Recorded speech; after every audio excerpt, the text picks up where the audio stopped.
Should be live. Hi, everybody. This is Mary Ann Howard, and I'm with Ann Walsh, co-author of our book, The Shadow of a Bassman. And we got two special guests tonight. Faul The Musical, the author. Well, you guys aren't authors; you're composers of the musical. Composers R. Scott and Dave Cornblum. Welcome. All right. Hey, thank you. It's nice to have you. Very honored to be on your show, and thank you so much for having us.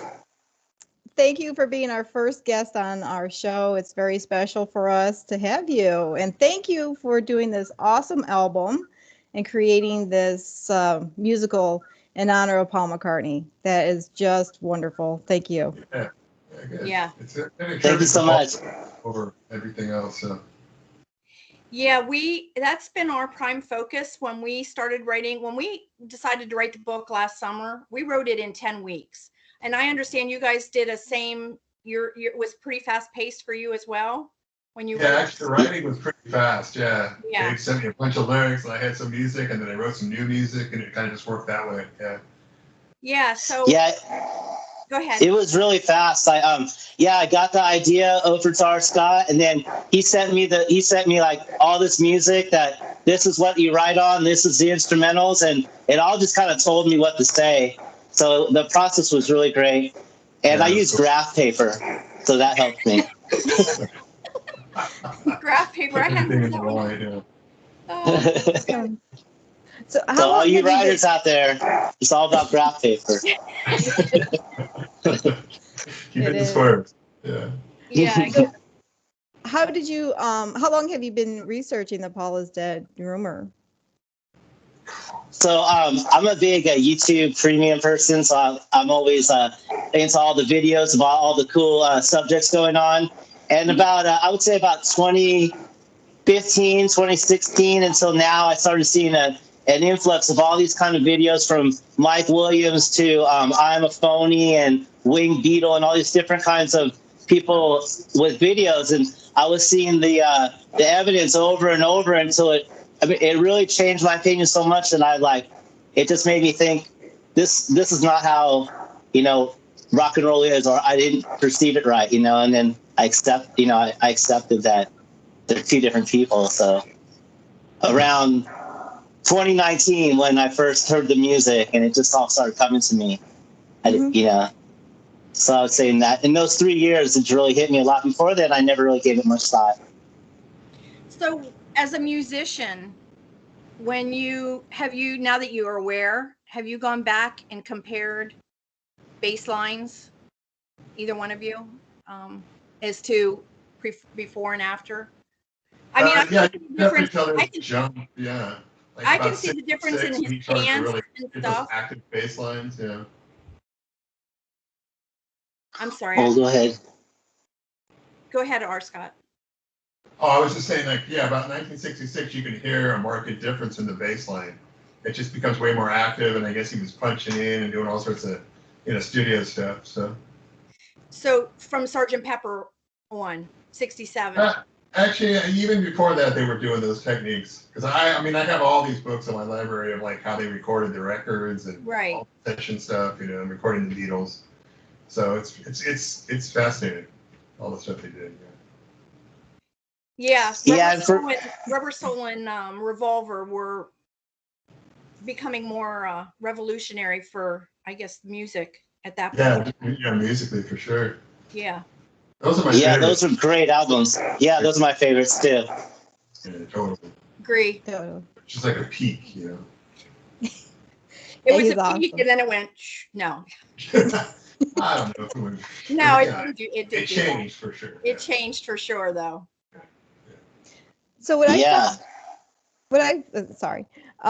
found with your musical when I was listening to your record, it really takes you on an emotional roller coaster. And I really, really like that. I mean, it starts out very happy and, I could envision, Paul's birth and him coming home and how happy his parents were and how happy his childhood was. Yeah. And then, you get into the excitement of Mania.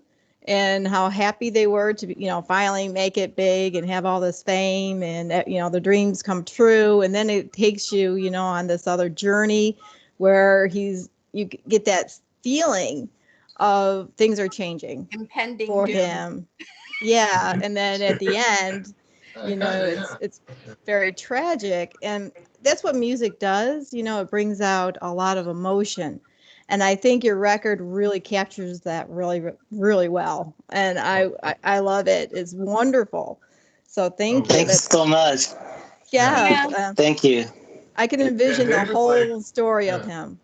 The whole way going through, he was like, the world needs to hear this, man. We got to finish this. Let's do this. And I was like, all right, man, I'll do the best I can as far as the music goes. Well, you did a good job. Real good job.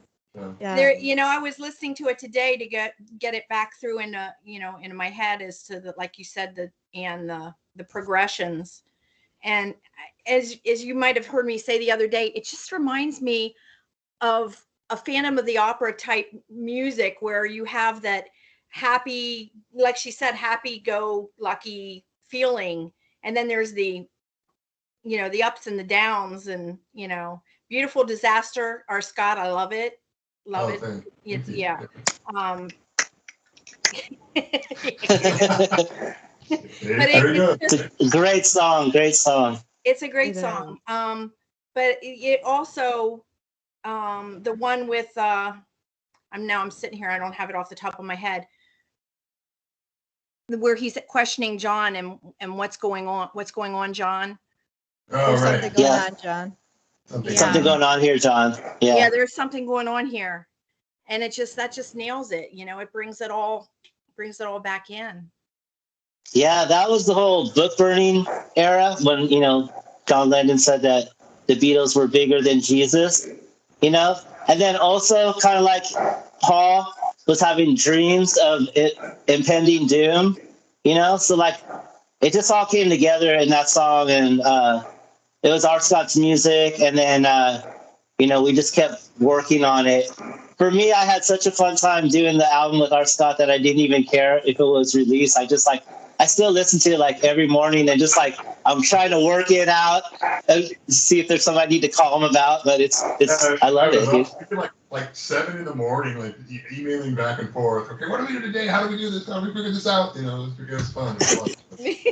So it might be a heavy record in a way, but it was a lot of fun to do. Yeah, it was a lot of fun to do. Probably just like you guys write in the book, Yeah, because we're back and forth all the time with writing. Totally, yeah. She writes, then I write on top, and then she writes, and we're just back and forth. So we definitely understand the flow, right, Ann? Yes, we understand the creative flow. Yeah, because reading the book, it's there's so much to the scenes and so many characters within it, and the dialogue. It's like it's really deep, and I really love immersing myself in it. For where I'm only a third through, but I was like, wow, how do you do that? The both of you just talking, but then it becomes this immersion of a whole scene with emotions and the real story. It seems to me that while we write, it's just, I envision it. I'm seeing it. I'm hearing them talking it as we're going. And I'm sure Ann probably it's the same thing. We're very much, in that thinking how it's, how would they say this? What would that conversation be? But it just seems to come out, like you guys said, with writing your lyrics. It just sort of flows.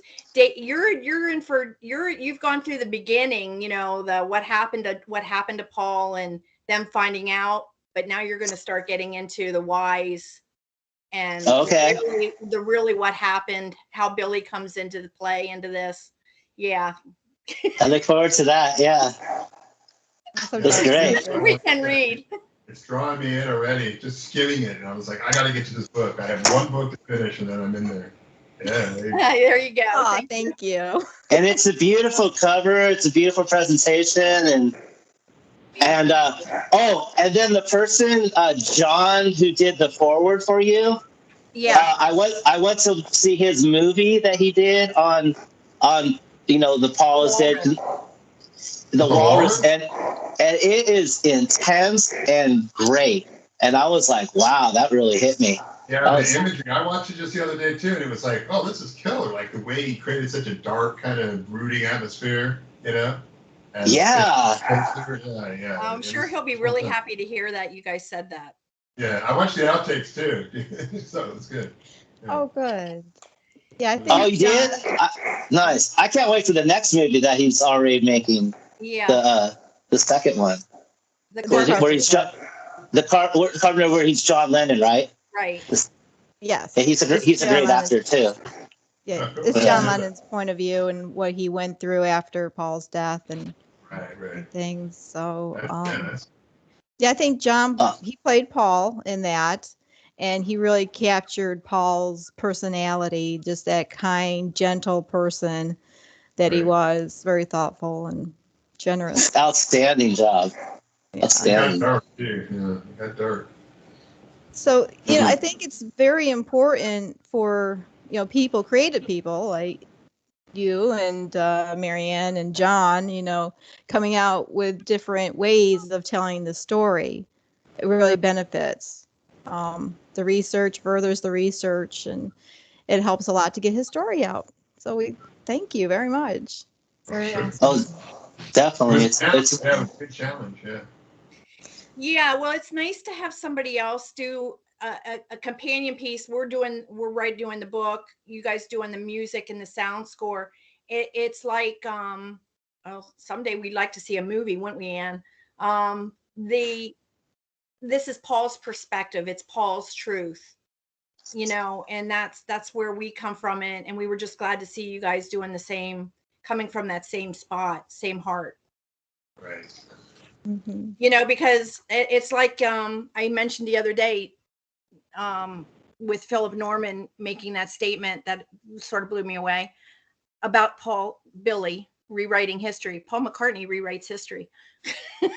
and it's like, okay, well, we have to base everything on what happened before 66. So. Mm-hmm. Yeah, it's an interesting way to frame it, I guess, to try to create something with that narrative. Yeah. And it's like the story never goes away. Like even with the new Paul McCartney and Beck video, it's still the narrative of is this exactly Paul? Like it's just so there's it's crazy how it's almost like in line with us. Yeah. I saw that video and I was like, oh man, this is gonna fire some stuff up here.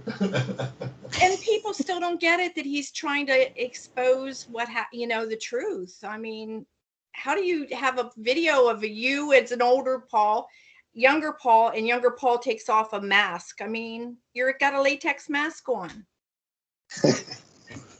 Yeah, fueling the fire for sure. But that's the thing. I think they say, okay, well, this is just crazy. It's a rumor. It's just a rumor. It's crazy. But they keep throwing fuel on that fire. Right. Yeah. They definitely 5 years. Yeah. Mm-hmm. Yeah. And then like when we were talking to Mike Williams and our staff was emailing him, he was telling us about the numerology and how so the Paul McCartney albums solo or Wings, the solo have a lot of numerology in it.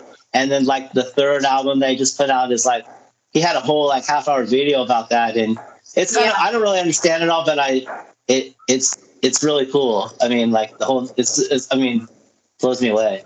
Yeah. The gematria of it is amazing. He always does deal a lot with 3, 6, and 9. Oh yeah.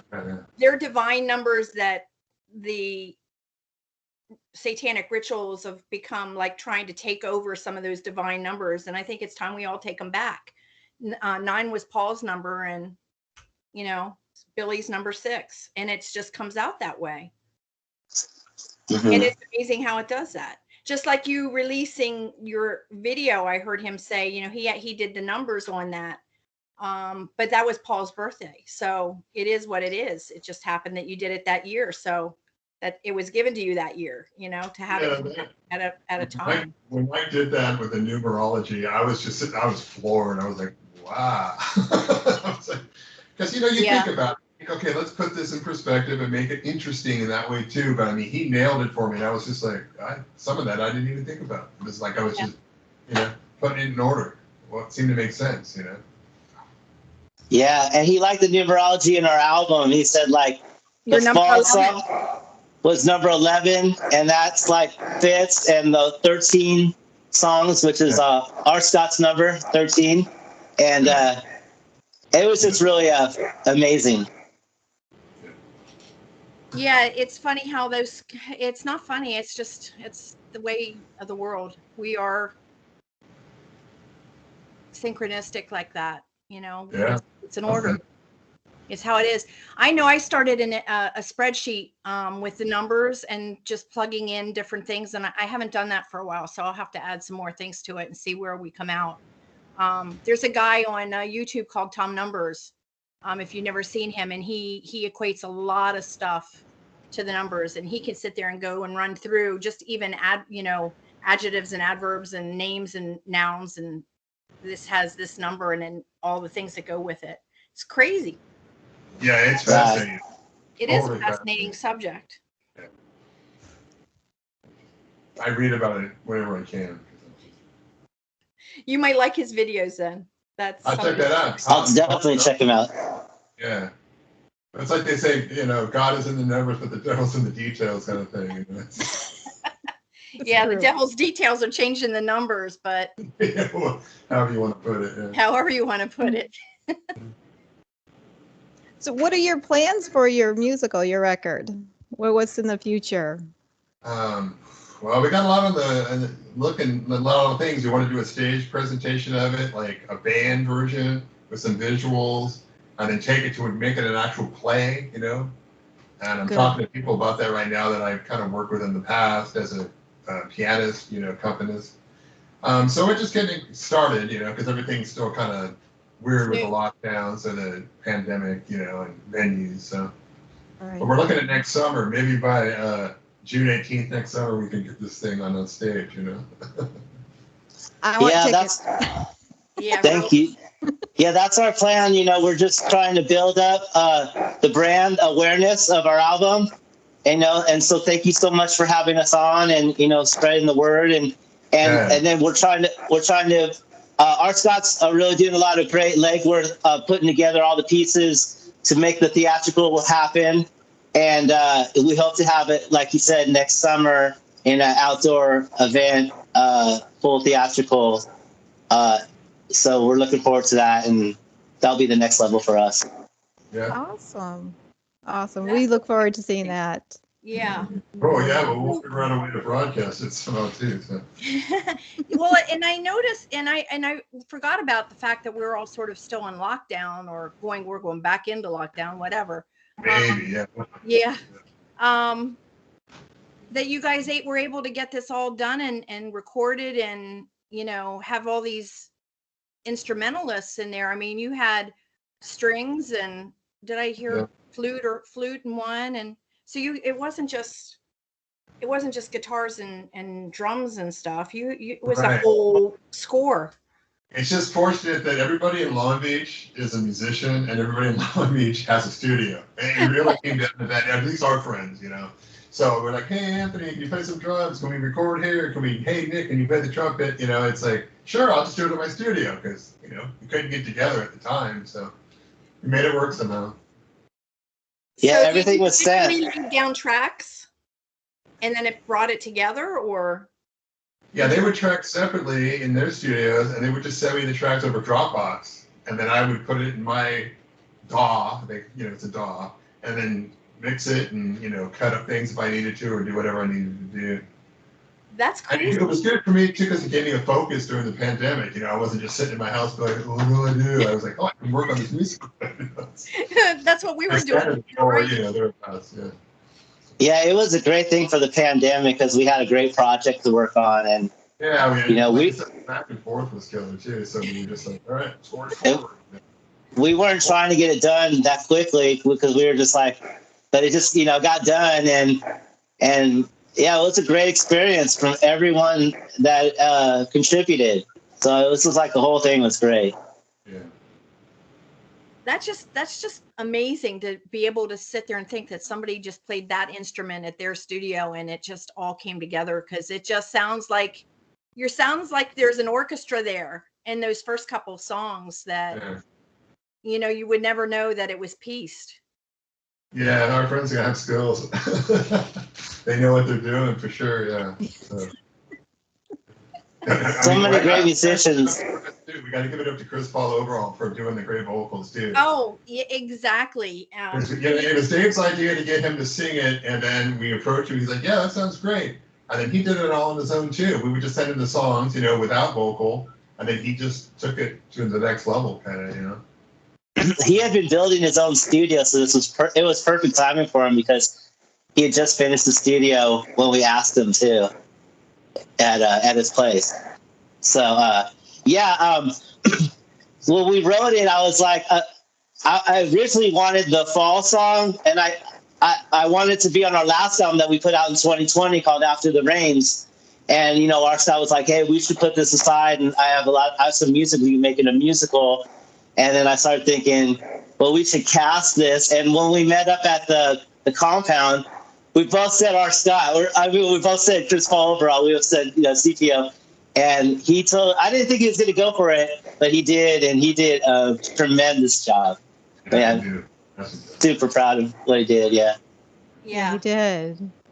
Yeah, he definitely, like I said, I think the vocals are what pulls everything together. So awesome choice. He did a great job bringing that together, and the sound, and like I said, it gives, I don't know how to describe it, but like I said, Phantom of the Opera keeps coming in my head, and I don't know why.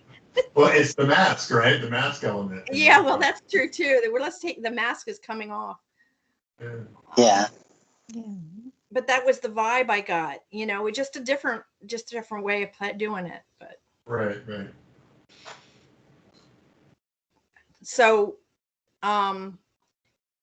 you're wanting to put this out like to like venues at where you are, or tour, do whatever. Yeah, I don't think a tour is really possible. I mean, who's to say? But I mean, definitely and we got some venues around town that would probably host it, for a few performances, and we're looking at local theaters, not real, smaller places, that would take kind of an off-kilter play like this, An off-kilter. But they're open to it. Yeah, a lot of people have given me kind of direction on where to talk to and who to talk to. So what has the community been saying as far as the theme, the revelation of what it is? Well, I've gotten a lot of good feedback on the record from friends that I know, and a lot of them don't even know about the conspiracy or the clues or anything. They're just like, oh, I kind of heard about that. So it kind of ignites an interest or a passion or whatever. So they do their own research, which was kind of the point, to kind of dig in. And but yeah, everybody seems to really enjoy it so far. I haven't got any tomatoes thrown at me or anything. So. We haven't had tomatoes thrown at us either. Well, there you go. Good. Yeah, that's great.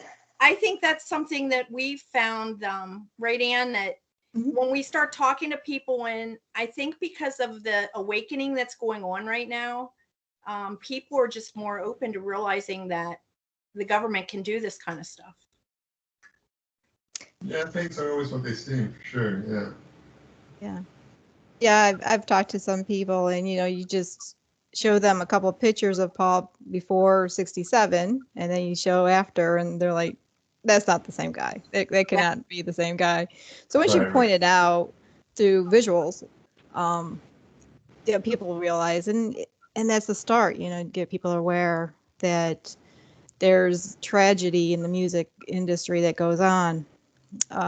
Musicians, I think they go into music and they're excited and they're creating music, but then there's this element where I think something tragic like what happened to Paul comes into play. And I just don't like seeing that. I don't like seeing musicians and creative people being hurt like that. And Paul was into a lot of things behind the scenes of Beatlemania, doing wonderful things, making beautiful changes, making this world a better place. And he was taken out for it. And it's just like John Lennon, I think, too. He was a peace activist, and he was taken from us. So, yeah, there is this tragic element to it. So, bringing this out, and hopefully, someday we can let musicians play and enjoy and create and make this world a better place. So, Right. Hopefully. Yeah, and the great thing about us, like all of us, through like your book and music and videos or movies, it's like bringing awareness to the topic from all different points of view. So hopefully will people will even consider it first and then start to research and make up their own mind. Because like a lot of my friends are like, yeah, right, I don't believe you at all, but it's a cool album, And I was like, okay, you can believe whatever you want. It's okay, Yeah. So. Well, like I'm That's sure kind of how it is. Both of you ladies have come across, your book is just a good book, right? It reads well. It could be a mystery or whatever you want to call it. It's kind of like we kind of went with that with the record too. It could just be a good record, or maybe it's a mystery. The story's a mystery, and maybe it's real, whatever. But it kind of works. Hopefully, it works on different levels, Yeah, I agree. it's Beatle Foundation, but then there's a story to it, and people can choose to believe the story, or they don't have to. I mean, but we looked at it that way, as it's a good murder mystery if they want to read it that way with Beatle facts and history in it. But right. That's how I feel when I'm reading your book. It's like it could be like it's like a great mystery that just happens to be about the Beatles, but it's like it's more. It could be. It's more than that. Happening is a whole different thing. Right. Exactly. Yeah. Yeah. Yeah. It's got to work on different levels. Different level. Yeah. It's amazing though, you guys. To sit there and think that last summer. When did you exactly start like really working on your back and forths and creating? Yeah, I think it was probably around the holiday of 2019 we started working on this thing for real. Mm-hmm. Because we started it and then we kind of took a little pause. And then we kind of both said, well, let's really get this thing going, And then we set that goal of June 18th to get it out, and somehow we got it out on that date. I'm not even sure how that happened, but we're glad it did. So we did the same thing. It was crazy. It's like it's kind of that thing where you set a goal, you get the goal, So yeah, gotta working. Yeah. Yeah, it totally worked out. And we weren't sure because we released the first single, Mania, but it didn't come out on the date we wanted it to. It came out like a week later. So we were just hoping that it would come out on the 8th, that we got everything out there on time, and it did. So it was like perfect. The universe came together. Yeah. Something. We were really happy about that. Yeah. On his birthday too. On his birthday, that was perfect. That's why it all came together. Yeah. That's probably why it happened, right? Yeah. That's right. Mm-hmm. Yeah, that's how I feel. We feel that. We feel that that connection while we're writing, and I'm sure you guys felt the same way. Sure. Yeah, it's a tribute to sure, yeah. And the Beatles as a whole. But, yeah. For sure. I was telling Ann, I have a picture that I keep on my phone of Paul, before 65. And I have a picture of John Lennon that's on my wall right here that someone drew for me. And the whole time I'd be looking at is this cool? Are you testing me? Am I doing this right? And I felt like the picture was telling me, whether it's in my own mind, it was like, no, you're doing the right thing. It's all good, And then it came together really quickly. So it's just it was a good thing. Excuse my cat. A beautiful cat. Yeah. I know her. She's like, I want the attention now. Of course, you're giving it to someone else. But I know what you mean. I have my desktop and then my phone cover. So yeah, same thing. Yeah. Same thing. I fell in love with the Beatles I'm when surrounded. I was 8 and I was like, okay, I'm going to be a musician because of the Beatles, and they changed my life, as a kid. So. When did you become a fan? When did you become a fan? How did you discover the Beatles? For me, my parents had a 45 of Lady Madonna with the inner light on the backside. It was a Capitol. It was a U.S. release, and it was like to this day, those styles of music are my favorite. They're kind of New Orleans piano and the sitars and the Eastern things. So I was like, it stayed with me my whole life. Yeah. And then I saw Help when I was 8 years old on the 3:30 movie. They had a 3:30 movie out here. And I was like, these guys are the coolest guys in the world. Oh, that's wonderful. Yeah. That's it. My parents had the Live at the Hollywood Bowl album, and then they had like the big record player that was like a big piece of furniture. So like I used to always like in the morning I'd lie next to it, my head next to the speaker, and I put on the Beatles record. And I was just like, I love the Beatles, so I did like as much as I could. And that's how, and then going forward, I would always have like a early album that I would like listen to over and over. That was like an inspiration to me. So I just love it because it's so simple and just the feeling from their soul and the energy. And it was like, it's, that's why people of all ages and always love the Beatles, people of all generations. Yeah. It's just they brought joy. Yeah, I definitely agree with that. And 100 years from now, it'll still be, those early Beatles songs will still be out there, because they're under the right frequencies and they're good. They're feel good songs and they have something for everybody, Right. Brings a lot of hope. Yeah. Very You guys make me happiness. feel older. You're saying your parents had these albums. I would have been the one having the album. My parents weren't fans, so. Oh, because of the generation thing, right? Well, I don't. You know what? I was just saying to Ann the other day. Well, my dad was probably in '64. He was just 30. So, and my mom was a singer, and my dad played clarinet and stuff, like even in the army band. So, I mean, they cool. both they were both musical. My mom was a professional singer here in our area. Oh, sweet. Oh, wow. Before me, not at, well, she sang a little bit after, but, so yeah, the music is there. It's just that they were into the jazz or the classics, the old, the old stuff. old stuff before the Beatles. So, right, pre-Beatles. Yeah, so I was that little girl that was staring in the TV, mesmerized. So, that's awesome. Yeah, that's so great. Meet the Beatles was my first LP. I love that one. But it was my first. It was my Christmas present that next year. So. Oh wow! What a Christmas present. Yep. What a great time to be aware of things and like to live through that era and be aware of it is just incredible. That's so cool. Yeah. It was a change, and as a child in that generation of watching the Beatles, I didn't realize at that age that Paul was changed. He was switched, but there was just something was not right. It was sort of like I went, it's like I went off the Beatles. My brother went on. Then he was like after the '66, he was playing the drums, he was doing the whatever. So it was a switch in the mood of who they were. So yeah, like Paul would say, we were on them and then we went off or whatever. I went off, but yeah. I still enjoy the Wing. Yeah. I couldn't wait for All Things Must Pass to come out. I remember buying that one and how exciting that was. It was the most expensive album. That was crazy. It was like double. It was like double album.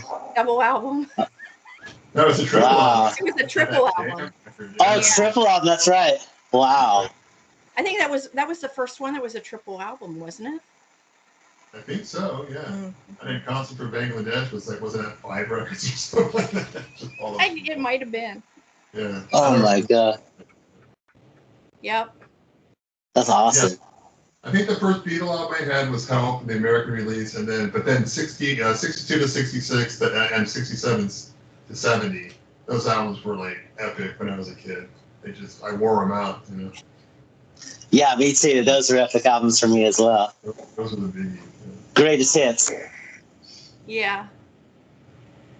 So. Yeah, Go ahead, Ann. Yeah, I was just saying I fell in love with Paul McCartney when I was 5 years old when I heard Band on the Run. I thought that was the greatest song ever. That's the greatest song ever written. Yeah, But I grew up in wow. a house. In my house, I mean, we had music everywhere. I mean, my parents were, the big band, 40s era. Oh, cool. World War II. My father was a World War II veteran. Okay. So, yeah. So, we had that music in the house. We had instrumental, we had classical, we had pop, we had disco. I mean, just everything. And I heard Band on the Run, and I just thought, well, this is it for me. And then when I was 11 years old, a friend asked me if I knew who the Beatles were, and I didn't. And he played Strawberry Fields Forever for me. And I just thought, this is fantastic. This is not like anything I've ever heard of before. And I was hooked. I was hooked after that. And I saw the Red Album, that picture of Paul from 1963. And, that my heart fell for him. So been on a wonderful journey since I was 11 years old. And that was 1980. That was summer of 1980. So it just, months before John was murdered. Yeah. In December, yeah. Every time when John Lennon died, I remember that they played like 4 or 5 songs in a row. Like they don't on the radio, they only play 2 songs at the most of a band. And I was like, that learned he died. And every time I heard more than 2 songs of a band, I was like, "Does something happen to that person?" Like I just remember that day, like really hit me. That was when he died. Yeah, that was crazy. My thoughts when I heard about him being died. I had been, when I got out of high school, I was the manager of a record store at one of the malls here. And I was there when Elvis died. So you couldn't keep product in. And my head went right away. Oh my gosh, those poor store people. Because I knew what they were going to be in for. And having gone through that with Elvis. So here was just a couple of years later, and then it's John, and it's like, that's just crazy. It was just crazy. And now that we've been investigating, we have a lot more on John's death in our sequel. So you'll get into it at the end of this book, but in the sequel, we're coming out with a lot more stuff. That's awesome. That's awesome. Yeah. Yeah, I personally believe there's a second shooter. So, yeah, so we're gonna put that in the book. Yeah, all the evidence that we've collected. So, yeah, a lot more. And then years later, the attack on George at his house. He was stabbed. Like, yeah, there's a lot of questions there. How that guy got in and all those things. Yeah. Mind control. Right. We think both of them were mind controlled. Chapman was mind controlled, as well as the guy who attacked George. He had to been really pumped up. Yeah. For, on different meds and psychotics, whatever he was. Yeah, Chapman was a mess for sure. Yeah. So there's a lot of similarities between the two cases, between George and John. And I think it was George that made the quote, why doesn't things like this happen to the Rolling Stones? He did make that statement. They probably hired the guys to do it. Yeah, they lost Brian. They lost Brian Jones. And that's unusual circumstances. There's a lot of deaths. Drowning, yeah. The surrounding, a lot of people who were aware of Paul, the Paul thing, Paul being dead. The thing that bugs us, I think, and you guys probably now as well, is the lying, the fact that he was, and are murdered, replaced, and nobody knows, versus somebody like, Brian Jones or we could just go through the bands, all the 27 clubs, but we at least know they died, even if they died under bad circumstances and strange circumstances. So, yeah, it's a weird space. I just remember being a kid too and doing all the, playing the records backward with my finger after you hear the clip and you're like what the heck's going on here? Just was such a weird, surreal. But you're like 11 years old or whatever, so you're going, no, it's just creepy weirdness, So you do like sound engineering part with laying the tracks and everything? Is that right? Yeah. I do producing and sound engineering. So my question then is going to like backmasking. It's not as easy as everybody thinks it is. It's not like it was a happy instant, happy circumstance, right? It didn't just happen. Oh, yeah, you put some thought into it for sure. Yeah. It's not like it just magically appears. I mean, there's, something. But I mean, it's nice for somebody like yourself who does that, that's your job. I mean, that's what you do, to be able to tell the folks how that works. Right. Yeah. Yeah, that's why there's something, I think it's in the song Fall, that I said something forward, then I did it backwards just as kind of a joke, like a homage or whatever you want to call it, to the whole thing. But I just said gibberish. It was just kind of like a little, it could be anything, Yeah. But you know what that sounds like to me? It sounds like a spirit box. Have you ever, when you're talking to the dead person, and not so much now, but maybe like 10 years ago, and you talk to the spirit box, and it'd be just like kind of like the noise that you were making. So I felt like it was Paul transitioning into the spirit world. And that's what I pick up on your voice on that. Yeah. There's an app for that. There is an app. I have it on my phone thanks to Ann and Shirley when we were together. I put it on my phone, and we've actually read passages of paragraphs of our book and then put it in the reverse. It was sort of interesting. We just wanted to see what would happen. Did you get anything? Well, I don't. Ann will remember more. She's really, really good, really good at listening to backwards speaking and figuring out what it is. Yeah, we get some creepy messages. Some very unusual messages. Yeah, off with his head came through, and let's see. There was a report. Are you from Missouri? No, I am not. What does that mean? I don't know. Like a seance, yeah. Yeah. It was, and we were taking paragraphs that were sort of had some kind of just a regular paragraph, but something that had an event or something that was more meaningful than another one. You know what I mean? Right. And yeah, so that was funny how things came up. Then we kept getting Nicki Minaj. That one sticks out in my head, and I was like, why are we getting Nicki Minaj? And then we pulled up Nicki Minaj and Paul McCartney to see, and there was something where they had done something together, I think, right? Yeah. His song Wonderful Christmas Time. Yeah. He did that with Nicki Minaj. She had a song, and then he put that together and then mashed it together. To create the song, and I forgot the name of that song, but yeah, he did work with her. But it kept coming up. For it to come in a backmask, there has to be a little story there somewhere. That's how I figure. All right. Yeah. Of all things, too. Nicki Minaj. Yeah. So when we found out about Missouri, we did some research into that and found out the Beatles were in Missouri, in Alton, Missouri, in 1964. Oh wow. So, yeah, they flew from Texas, Dallas, Texas, to Alton, Missouri, where they stayed for a couple days and rested up and went horseback riding and fishing and did some shooting. And I had a really great time at a ranch. So that was very interesting. So you've seen that in too. You've seen the picture with Paul in the black cowboy hat and the crawl, and the guys are like at a barn. And that was there, right, Ann? It was there. Yeah, that was Reed Pigman.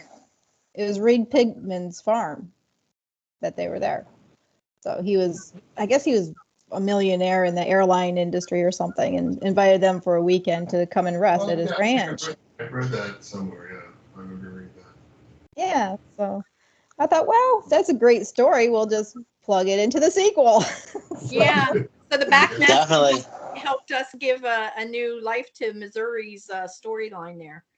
Exactly. Oh wow, In that's the so sequel. interesting. It helped We the never church. know. I don't know. Like, well, you guys sort of had an idea because you knew what Paul's progression was in that, childhood to studio, to Beatlemania and whatever. We have the research in our heads, but we didn't have a storyline when we started. We still don't have a storyline now. We write chapter to chapter, which is really strange. Yeah, we actually started with the end. So like the fall song was the first one written, and that was the very end. And then we wrote everything kind of back. We made up for that, and then we added the instrumentals at the end. But yeah, it was a really interesting process of writing. Yeah. So where did the fall song? Okay, so when I'm listening to that, it's Paul and fall both, like the beginning and the end, or Well, Dave could tell you he wrote the lyrics better than I could probably. So. Yeah, so the way I wrote it originally in my head was that it was a back and forth between Paul and Paul. But when I wrote it, when I got R. Scott's music and we pieced it together, it became way more about Paul and then the transition. So the very beginning is he's like in an interview. So you kind of imagine an interview with the mustache, and he's kind of like, I have a confession, I haven't been myself for a while. You probably haven't noticed, but it's been true. So just like he's kind of saying it out in the forward, like I am not that guy in like, non-specific words. And then it kicks into Paul's kind of by his car after the crash, the spirit of Paul talk, on his journey into the other world. okay. So Yeah, I was it's wondering, like a movie. we're in fall, and it was like, okay, was that Paul saying he's not himself because he's now dead? You can see I'm not me, or was that Billy saying he's not? So Yeah, it's Billy. it's Billy. And then at the end, you kind of have some Billy voices, like this is great fantasy that R. Scott put in, and but so it's the transition of him saying, kind of, it's yours now, giving him the baton. He gets his wings. Yeah, and then he gets his wings, which is like, wow, wings! I can't believe that. I think that was probably purposeful. Wings. Yeah. Oh, naming the band Wings. Yeah, I'm sure. Yeah, naming the band Wings. Yeah. Taking flight to a new thing and all that. Yeah. But still, no one even thinking anything about him being deceased. No. All these clues, and so it's really interesting. Yeah, I mean, they had 200 clues, something like that, in just the last three or the Beatle albums, 67, 70. And then you start in with their solo careers, and they didn't stop. I mean, people can sit there and say, oh, that's not a Beatle, that's not a Paul is dead clue. Well, then what is it? Because there's that many of them. Right. It's definitely an in-line something. Yeah, definitely everything points into one direction. It's, from their interviews, what they have said in interviews, to the clues that they left in albums and everything, it's always pointing to one direction. So it's pointing us to one direction, and it's always the same conclusion. There's no variation. Paul's dead. He died in a car accident. So, yeah, it's a great mystery. Really great mystery. Yeah. It's the greatest rock and roll mystery. Yeah. It really, yeah. Because we don't know for sure. But it sure does have legs. Yeah, I was going to say 55 years now or whatever it is. Yeah. 55 years and it's still going. So, and I feel like these last 4 or 5, well, probably ever since Billy's back type thing, it's gotten more traction. But then why is that? Because you're bringing yourself back into the limelight and bringing that storyline out. Right. My ever-present past. Is your ever-present past is always there as you're going from room to room and seeing yourself? Yeah. That video is another Another one with the checkered floor. Yeah. You know? Yeah. Oh, yeah. Start, now that you guys have been maybe introduced a little to some of the coding, go back and watch some of the videos or some of that stuff, and it's sort of interesting. Yeah. Well, And oh, go ahead. Sorry. Oh no, go ahead. Mike can wait. Well, I was going to say that another thing that's really getting my interest each day is the Facebook groups. Like your group, like that you guys post, and then the one like More the Dead that always shows a picture of like early Paul, and then just all the different groups. It's like every day, and then the people within the groups that are having these conversations, and then it's just really interesting and a it's lot of stronger all the time. Yeah, we're in the same groups, in multiple different groups, but a lot of us are Right. so we've all gotten to know each other really well, I think. Yeah, Morn, he does a great job of posting really wonderful pictures, really great pictures. Yeah. So, Ann, do you want to tell them a little bit about, since they brought up the sequential and the time? I'm trying to think of what it was that one of you said a while ago about the timelines and the circumstance, how with the nonfiction book that we will eventually have out. Since explain how that goes forward, so people will understand that down the road we're writing these fiction books, but there is a nonfiction book that will be coming out with Everything. Yeah, between Marianne and I, we have 13 years of research combined. So I started in 2011, and I got serious in 2013 because it was just too hard to even think about him being gone at age of 24. So it's crazy. So where the Shadow Bass Band leaves off, we just kind of continue that with Paul's son growing up and discovering who his father really is. He doesn't know that Paul has a son yet in the book yet. So, spoiler alert. Spoiler alert. But that's where lots of characters, but yeah. So that's the sequel is going to be, is Paul's son is discovering what his father went through, more secrets, and more about John Lennon's death is going to be in there. And the little story, and we're still starting more Beatles stories in there, fun stories about them. Like, I believe that all four of them shared a really brotherly bond, and so we're trying to bring that forth in these books, because things are being rewritten, and the stories in the official biographies are pretty much saying that they weren't really close bandmates, and are you kidding me? They were tight. You just don't take that brotherly bond of best friend, your mate, your person, that's they're each other's person, and then it's they're not.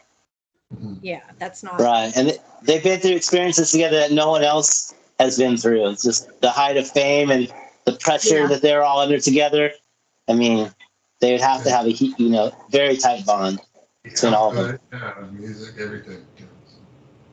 Yeah, the sequel we're finding, we've only managed to go a couple years forward, so it's not even, we're like, okay, now we're going to be doing the sequel to the sequel. It's like it's going to be a series now, because there's so much information, and we're finding that, and that's where I was saying with the nonfiction book, that is a lot of a lot of research. Anne had so much, but we were saying about how the circumstance, you don't have that much circumstantial evidence, and that's what's being laid out in the nonfiction book, because a lot of people want to say, oh, well, that's a story, you guys with the album, well, that's a musical, it's an album, it's whatever, but it's not real or whatever. But then if you give them the facts and you line up the facts, how many circumstances does it take? How many coincidences in redoing the the clues in the albums. That's just one component of circumstantial evidence. Right. Yeah, we're just going to be lining that out more in the series. So are these going to be like companion pieces? Like they'll do one and then you'll do the other? Are they going to come out together, or do you know? Who knows? Who knows? Wherever we get led. I mean, right now we're working really hard on the sequel. I don't know, the nonfiction book. I don't know if we'll go back and work on that in between, but then whenever lightning strikes, right, Ann, whenever the download comes and says, okay, girls, chop, back to work. And that's get back exactly in the studio. We've got to get back to writing. And when the storyline comes, because it's just like we said, we think we're getting it, from above. So Sure. We just go where they laid. Right. That sounds great. And this book is great. So and what you're doing online and with this YouTube channel is great. So everything is seems to be blowing up in a good way. That would be great, for you guys and for us. We don't want it to blow. I mean, we're on Amazon. I don't know how you guys are doing with marketing, and we'll, I'll put in the description all the links to whatever Spotify and wherever you can get your album, just so everybody can go down and look in the description. I'll have the links there.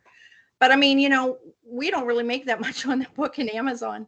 Sorry, being honest. But we don't really care. We're not into the let's make money and we're going to write all these books and it's going to be, Harry Potter, Yeah. we just Flavor of Love, yeah.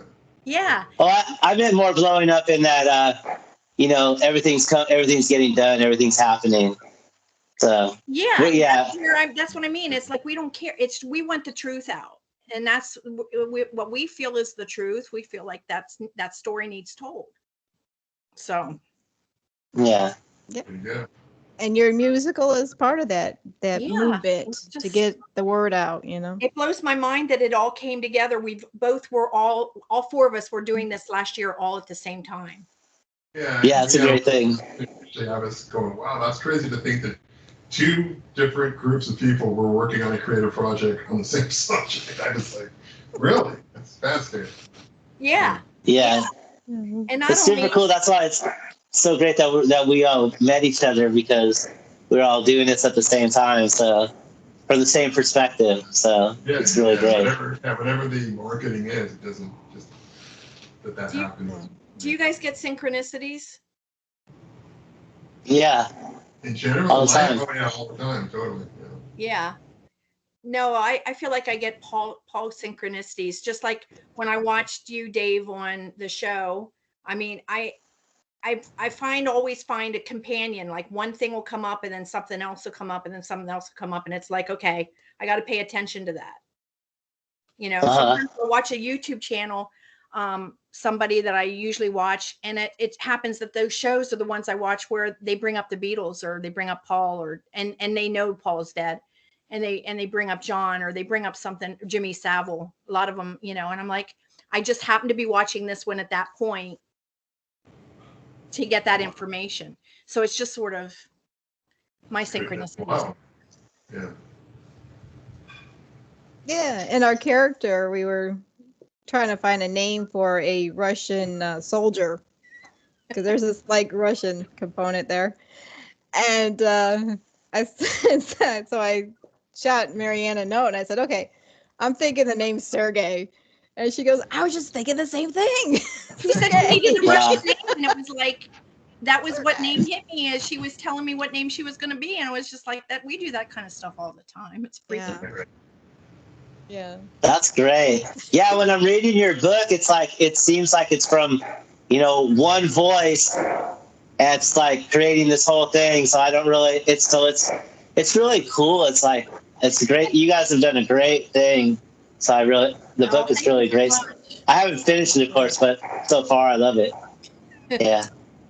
When we first started writing it, I said to Marianne, I said, Marianne, we got to change the language in this because it's too American. All right. Yeah, we got to use some British slang in there because they weren't American. So she did a great job adding the British slang to it. And Yeah, Google taught me a lot there. Thank God for Google when it's good and bad, but it sure does come in handy. And some friends that are from England too. So Yeah. Oh yeah. they're in the research groups and stuff. So yeah, it's Yeah, been a blessing all the way around. We went to use. Did we use that word in the first book that we weren't supposed to use? Yes, we did. We shouldn't have used that.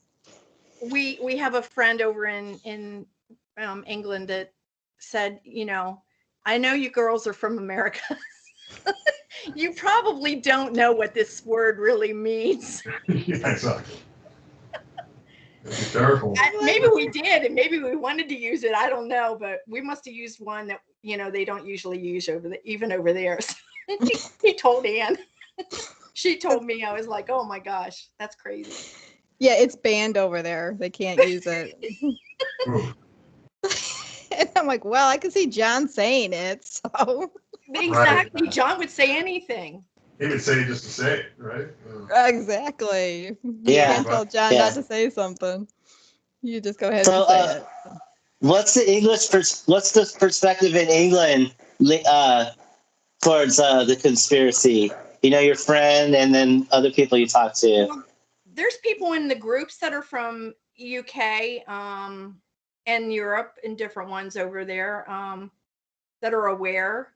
The one YouTube channel that I listen to has it's a big channel, and he's from England that is in Ireland, and he talks about this a lot. Talks about Jimmy Savile and the Crown, and right. The whole you're not at that part yet, but we do get into child trafficking and the Crown. So, Wow. I mean, it was going on back then. It came out in Canada, all the kids that all went missing, after a visit. So, in one of those was an orphanage, right, Anne? It was a school. A school. Yeah. Yeah, it was in 1964, October 1964. The Queen of England and Prince Philip, he just passed. They went over to Canada and they took 10 word children came into back. my mind that I shouldn't use. They took 10 children back to England with them from the school, and they have never been found. Disappeared off the face of the earth. Yeah. And we kind of get into this because Brian Epstein was part of the Jimmy Savile ring, pedophile ring. So we get into that. It's a horrible thing to talk about. We try to. We didn't get into careful. graphics. I think we laid it down so that people could get an idea of what we were saying without being graphic about writing. Right. Details and stuff, but yeah. And then that led to a suicide when maybe things got too intense for him or something. Who? Brian Epstein. We don't think it was a suicide. Oh, okay. Yeah. We think it was staged to look like a suicide. Cleaners came in, so to speak. Right. Yeah, we have that in the book. I don't know. We didn't get into the detail again of how the crime, I'm going to use the word crime scene, how it was laid out or how it was sanitized, but yeah. Yeah, a lot of people died that were friends of the Beatles in those years. Like the guy that was their bodyguard, the guy that was writing the book. Mal Evans. And Mal Evans, and then Paul McCartney's girlfriend's dad, and their people in their family, like all kinds of people. Like a lot of weird stuff happened. It makes them the non-disclosure agreement more feasible for people to see, when there's people that have died where they, Mal was coming out with a book. What was in the book? We won't know because they killed him. Mm-hmm. And John sent Mel a telegram congratulating him on the release of his book, and then John also said, "God help us when this book comes out." So there was something in that book that was going to be mind-blowing and some kind of disclosure of some sort. Yeah. He also got George's permission to, on the book. So we have both of those. We've seen both of those letters that they wrote to him. Those were released, giving him permission. And then when he died, his manuscript disappeared. Right. Yeah. And then when you take a look at the Monterey Pop Festival, Billy was very instrumental of getting the Monterey Pop Festival going. And I was looking at that, and I was looking at the musicians that had played there. And it seems like within 6 months, musicians started to pass away. Like Jimi Hendrix, Janis Joplin, Sam Cooke died in a plane crash right after that. So like within 8 years, you had several musicians who happened to play at that venue suddenly pass away. So you see this pattern, Cass Elliot, Mamas and Papas. Oh, that's right. Yeah. So, and they all died under mysterious circumstances. Brian Jones. Right. I don't know. Brian Jones. Yeah. Yeah. So, yeah, these are kind of things that we're talking about. Also. Rory Storm and his mom. Yeah. Ringo played for the Hurricanes. And Didn't know that. So these are the things that are in Shadow of a Bassman or in the upcoming thing? Yeah. They timeline. I'm taking it further on the upcoming stuff. We'll bring everything and anything up as the series goes along, because we're talking like in the first book, in the years as when he died, going back looking at the 64, 65, 66 years, when he started having a lot of trouble, when things started happening to him. But then as we go forward into the next book, we're getting stories coming back, or in the end of this book, when you're going through it now, it'll be from John's perspective. You're in Paul, we're in Paul's perspective for a while. Mm-hmm. Okay, that's interesting.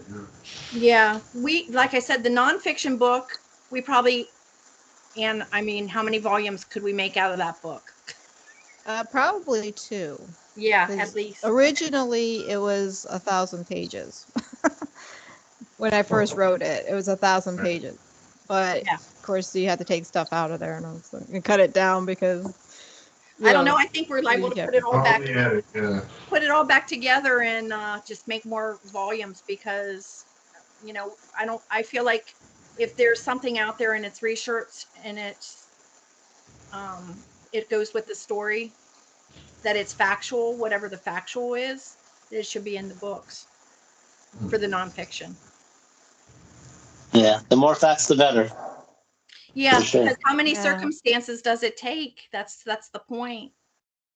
That's true. If you're going to do that, you got to support the argument as much as you can, best you can. So, yeah, and tell his side. Yeah. So that's great.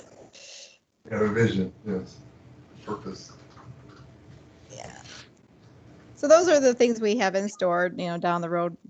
Is get more books out, make a series out of Shadow of the Bassman. So, yeah. That's so cool. Love it. Thank you. I know it's all going to come out great, because this book is great. So continue success on everything. You guys, same. Thank you. Oh yeah, thanks. Definitely. So you're released on what venues? I mean, like I said, I'll put it in the description, but so if somebody's listening, they can. We're on all digital platforms. So, Apple and Spotify, and we have a lot of different links that we're on. So. Okay. Yeah, you can actually purchase the record on Bandcamp. Look up Sandra, or just type in Bandcamp information and it'll pop up. So you can buy it. I ran a record store. They had LPs, They had tapes. Right. It was, I think that was even, it was before CDs, VCRs, and all that kind of stuff. So, yeah, no, I'm not up on all the music venues, so. Yeah. Well, it's a kind of a maybe more independent kind of mindset over at Bandcamp, so it's pretty cool. But then Spotify and Amazon and Apple, all those, it's everywhere basically. So. Good. Yeah, So we're on all the digital platforms. Yeah. Yeah, you want to go out and buy it so you have it and keep it, and so you can play it, and just wear the heck out of a video that's an audio player. Yeah, a exactly digital. right. Can you wear the heck out of a digital? We're working on the video now as well for fall, and we hope to have that out by the end of the year. And that's one of our projects right now. We're shooting for 11/9. So, Well, yay! we'll see if that happens. Yeah, there's an irony there, obviously. You get the reference, Yeah. for sure. We definitely, Wonderful. that's the date we definitely went with, that the boys were told. We Right. aren't sure if it was the 7th, the 9th, the whatever, but that's where we ended up. Mhm. So yeah, that's a good date to shoot for. So you're going to do a video of which songs, or how many songs, or Just, I think fall, because it was the first one we did, and I think you could tell the story the best, and there's already some ideas of how you could go from one narrative into the next, like almost like a black and white into color kind of thing, So there's oh ideas. yeah, I can see that. It'll be fun. Yeah, so that's Working on some of the segue bits. He's going to do some great illustrations to play whenever we get this thing live on stage. So I'm looking forward to that. He's a big Beatle fan too, so he gets it. Oh, wonderful. Yeah. Please, Who is that? His name is Mark Neely, Cincinnati. We just talked online, but I reached out to him because I saw his work. And he's like, "Oh yeah, that sounds great. I'm a big Beatle person, so like I could totally do this." He's already got a vision to do it like Yellow Submarine style, because he loves the director of that film, Yellow So Submarine. I'm just waiting. Come on, bring it, get it. Yellow Submarine, guys, Yeah. where there were 2 Pauls. yeah. there was. Goes deep, yes. But anyway, I'm really looking forward to seeing that. So. Yeah. So all these things are really exciting for us, creating, the theatrical event that we're trying to get to, but then also like the videos and all these different aspects. So it's super cool. We've been digging it. Well, please send us the links when you get those, and we'll post them on our Facebook groups, and we'll get the word out for you. And that's We'll have to have you back exciting. on, We'll maybe have we can play you it. guys come back. Yeah. We'll have to have you guys That's- back on as guests. That sounds great. Yeah, no, we love it. This has been great. Yeah, we'd Yeah. like to have our sequel out by that same date, I think, is what we would want to shoot for. Right. That would be awesome. We could do like a package deal or something. I guess, A video and a book. a video and a book. 2 perspectives on the same thing. Movie soon to come. That's Right. You put our book to a movie with you guys having the sound score. Right. Yeah. Well, I like that idea. Say, like, this Out is there like, putting it out there into the world, into the nether. yeah, we use Tommy the Who as our blueprint. We do the album, then we do the live show, then we do a play, Tommy.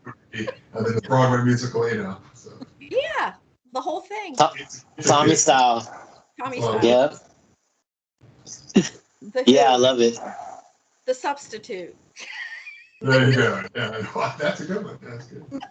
Or the partying on the left is now partying on the right. Right. That's right. It's Paul My. and Paul. Yeah. We have a good friend that's a drummer for Roger Daltrey. His name's Scott DeVowers. We call him Heavy Duty. But we got to. I like to ask him one day what he thought when he was. Well, Pete Townsend was writing that. Oh yeah. Oh, that'd be interesting if, because we know musicians knew. I mean, there's a height difference. I actually had a messenger chat with somebody who met and worked with Billy. And it was just like he knew right away there was, because there was, he knew John. He knew how tall John was and the height difference, and it was just, so the industry knows. So those people, your friends are going to, if you guys have friends like that, they have to have known. Whether they say something will be another subject matter, but. Oh, there you go. Yeah. Yeah. Never know. Yeah. Well, all right. Well, we are over an hour, which is great. Yeah. Cool. Okay. Time flies. It's been fun too. Yeah. Yeah. Thank you so much. It's been an outstanding experience. Yeah. Well, Yep. thank you so much for doing this and being on our show, being our first guest on our show. We are so honored. It's Episode wonderful. Thank you so number much. 3. So you guys That's right. always know it's episode number 3. It's part of the 3. That's a lucky number right there. Lucky number. We'll have to see. We had a feeling it would be that. We had a feeling it would be 3. It was 3. I got a feeling. Well, I feel fine. Go to our Yeah, table of contents. I feel fine. Dave, go to our table of contents. Okay, yeah, all right, yeah.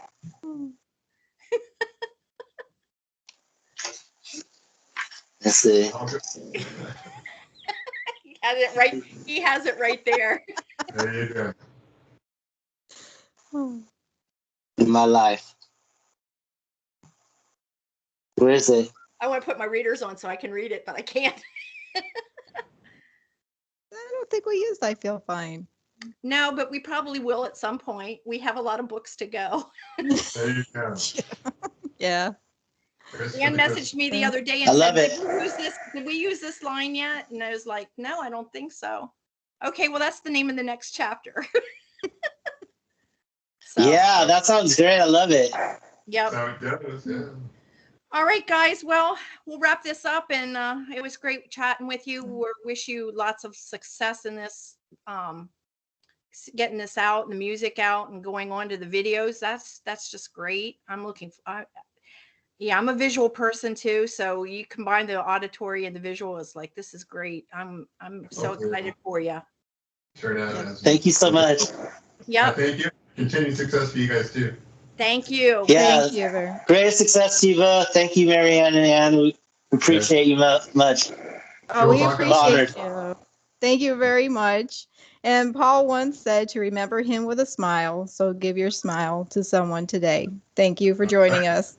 Right there. Great words. Thank you so much. Take care.